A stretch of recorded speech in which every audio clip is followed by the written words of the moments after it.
Samsung Galaxy Z Fold 4 kemungkinan akan diumumkan pada Agustus 2022 dengan rilis di akhir bulan atau awal September. Kita mengatakan itu karena keduanya Galaxy Z Fold 3 dan Galaxy Z Fold 2 diumumkan pada bulan Agustus tahun rilis mereka. Satu bocoran awal menyarankan bahwa Samsung akan melengkapi Galaxy Z Fold 4 dengan kamera di bawah layar, seperti Galaxy Z Fold 3, tetapi kali ini akan kurang terlihat di bawah layar, dan tampaknya juga dapat mengambil foto yang lebih baik.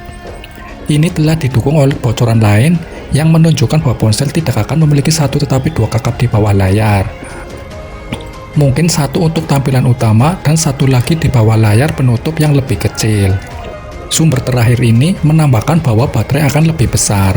Engselnya akan menerima desain ulang untuk membuatnya lebih ringan dan lebih tahan debu dan tahan air. Dan juga telepon akan datang dengan kakap yang mirip dengan Galaxy S22. Aplikasi paten yang ditemukan juga menunjukkan bahwa ponsel lipat yang akan datang mungkin memiliki pemindai sidik jari di bawah layar. Tapi ini bukan pemindai sidik jari di bawah layar biasa. Ini akan menjadi pemindai dua sisi yang akan berada di antara layar penutup dan layar utama. Sehingga kalian dapat membuka kunci ponsel dari salah satu perangkat keras yang sama. Kisaran Galaxy Z Fold terlalu mahal bagi kebanyakan orang. Dapat dimengerti bahwa harganya tinggi mengingat teknologi yang terlibat. Kabar baiknya adalah bahwa perusahaan tampaknya melakukan itu, karena Samsung Galaxy Z Fold 3 sedikit lebih murah daripada Samsung Galaxy Z Fold 2. Jadi semoga Samsung akan mengulangi trik itu dengan Galaxy Z Fold 4.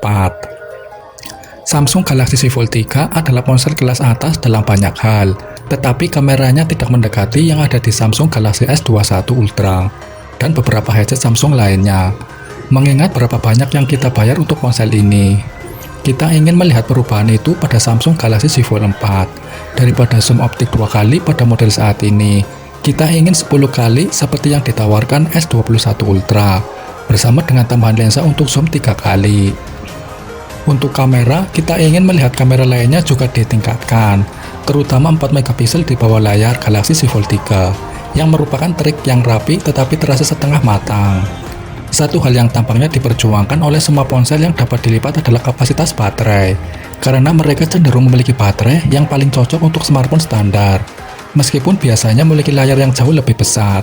Oleh karena itu, kita ingin melihat baterai yang lebih besar dari masa pakai yang lebih lama dengan Samsung Galaxy Z Fold 4. Samsung Galaxy Z Fold 3 adalah Samsung pertama yang dapat dilipat dengan dukungan untuk stylus S Pen.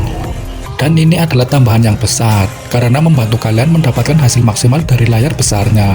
Tetapi S Pen hanya kompatibel dengan layar utama yang besar, bukan layar sekunder yang lebih kecil. Jadi untuk Samsung Galaxy Z Fold 4, kita ingin melihat dukungan stylus disertakan untuk kedua layar, sehingga pengguna tidak perlu terlalu sering beralih di antara stylus dan angkanya. Demikianlah ulasan dari Samsung Galaxy Z Fold 4 ini. Kita tunggu saja peluncurannya.